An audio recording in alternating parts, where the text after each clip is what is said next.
What started out as me just advocating for my son and spreading awareness to other parents has lit a fire under me. I'm ready to fight this fight, whatever it takes.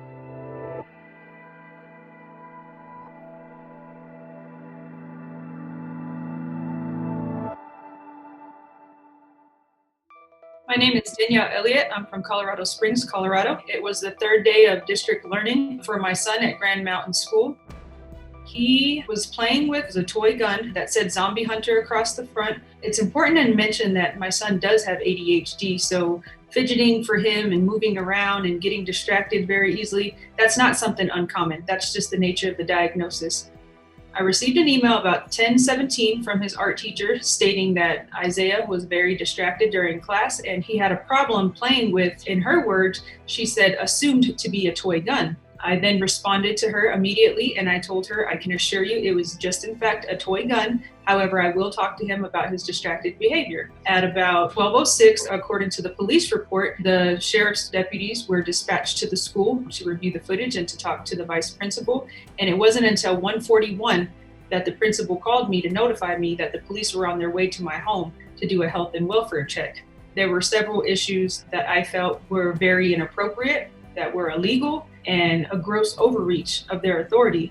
I explained to the vice principal my concern is that if you felt the need to do a health and welfare check on my child, then why was I not called first? If at any point you thought my child was in imminent danger or a threat to himself or a threat to others, why did it take police 5 hours to show up to my home?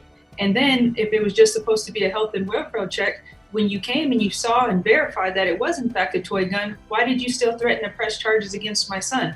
12 years old. He was terrified. He was in tears. I talked to him about it and he's like, Mommy, I had butterflies in my stomach. I was scared. I thought they were going to take me to jail.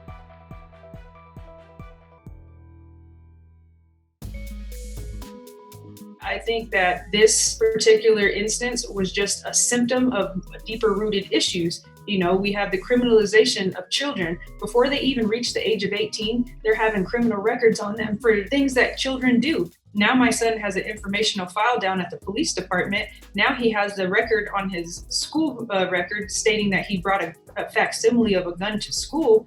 And you know very well that, God forbid something happened later on down the road and something happened to my son. This information may be the very thing that prevents him from getting justice because society has a way of criminalizing victims. I think going forward, there needs to be clear-cut policy as in regards to what's appropriate in a school setting and what's appropriate at home. Something that may not be appropriate at school, such as, toy guns or chewing gum or profanity and things like that.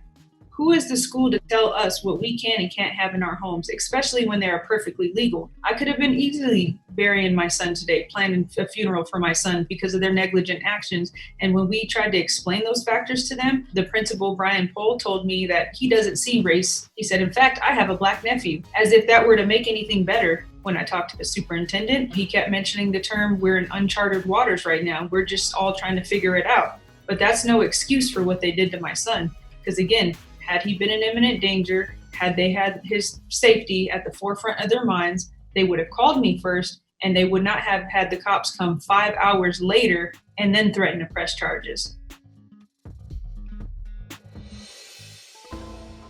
I want to, one, advocate for my son and get him the apology that he deserves and to get his records cleared, completely scrubbed. Two, I want to spread awareness to other parents so that something like this doesn't occur to them and hopefully, maybe even save a life.